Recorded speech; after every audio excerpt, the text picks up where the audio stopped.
Think of a really important job, being in charge of a space mission, captaining an oil tanker, President of the United States of America. And the job facing the designers behind the new 205 was more important than that, to Peugeot at least, because we loved our 205s.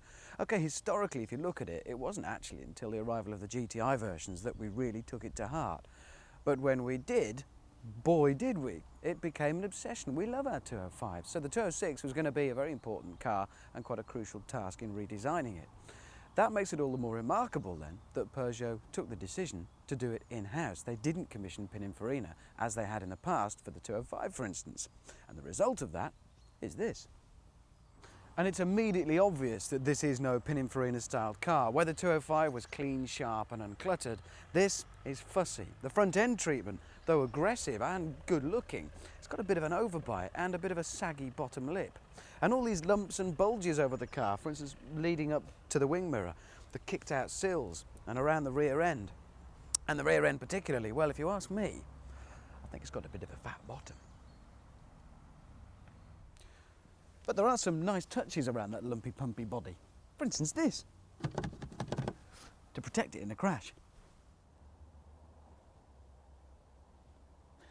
These rorty, snorty vents might look like they're sucking in great gulps of air to feed a hungry, thrashing engine, but in fact they're to get air into the cabin to keep it clean and fresh. They also incorporate quite a lot of Ponham filters, and they look good too.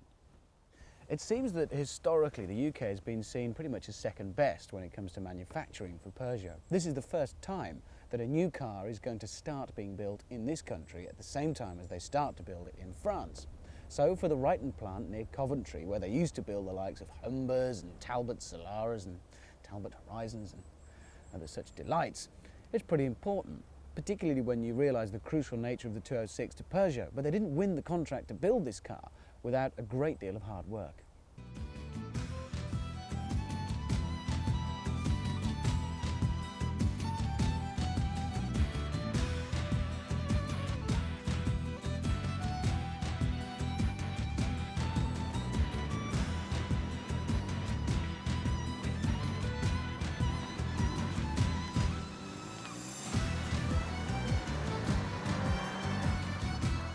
I drove the 1.4 and 1.6 litre petrol versions. The 1.4 was definitely the weaker of the two. In fact, it felt decidedly feeble. There was the mid-range there, but in all honesty, it feels more like a 1.2.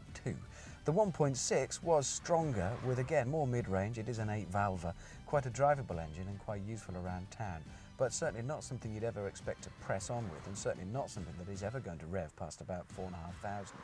The interior feels pretty well put together. It's all quite substantial in here. It's certainly not rattly and tinny like some French cars of the past in this class. And in this, the LX version, it's quite highly specified as well. We've got air conditioning, controls for the electric front windows, and a rather natty control behind the steering wheel for controlling your stereo volume and channel. But, and it is quite a big but, and I don't understand this, the whole thing appears to be afflicted with some unfortunate skin complaint. It's got this flaky, crinkle, knobbly finish. It goes everywhere, on the steering wheel, on the steering column, and I don't like it. It's like sitting on an elephant. It's like elephant skin. Why?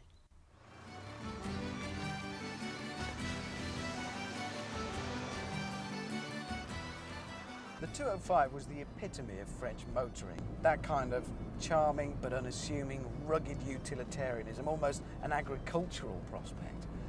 And this doesn't have any of that. It's a much more finished car. It is a bigger car. It feels bigger, and it actually is bigger.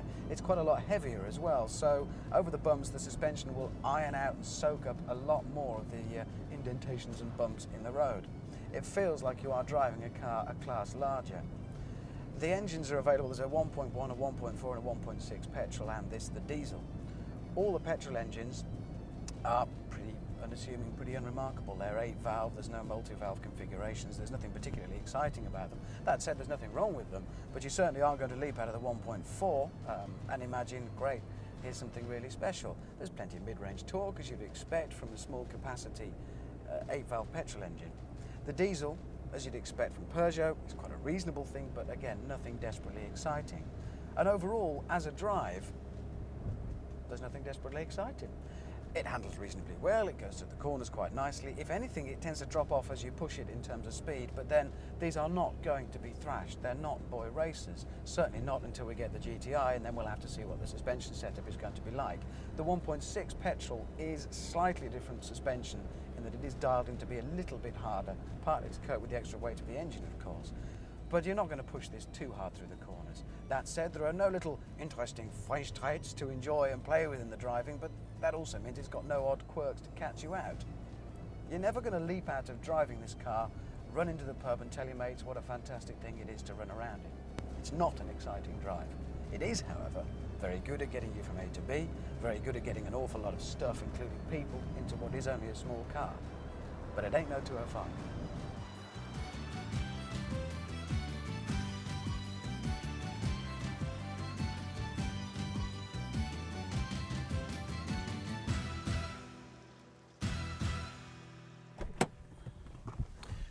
In all, though some may bill it as the replacement for the 205, that's not particularly fair. The 206 is a very different car. It's bigger, it's more refined, and in marketing speak, it's a more mature product. But then if you look at the Peugeot range, it's a very different thing from what it was when the 205 was first brought out all those years ago. It's not a bad car, but it's never going to be as exciting and as full of flair as the 205. But then, life isn't anymore, is it?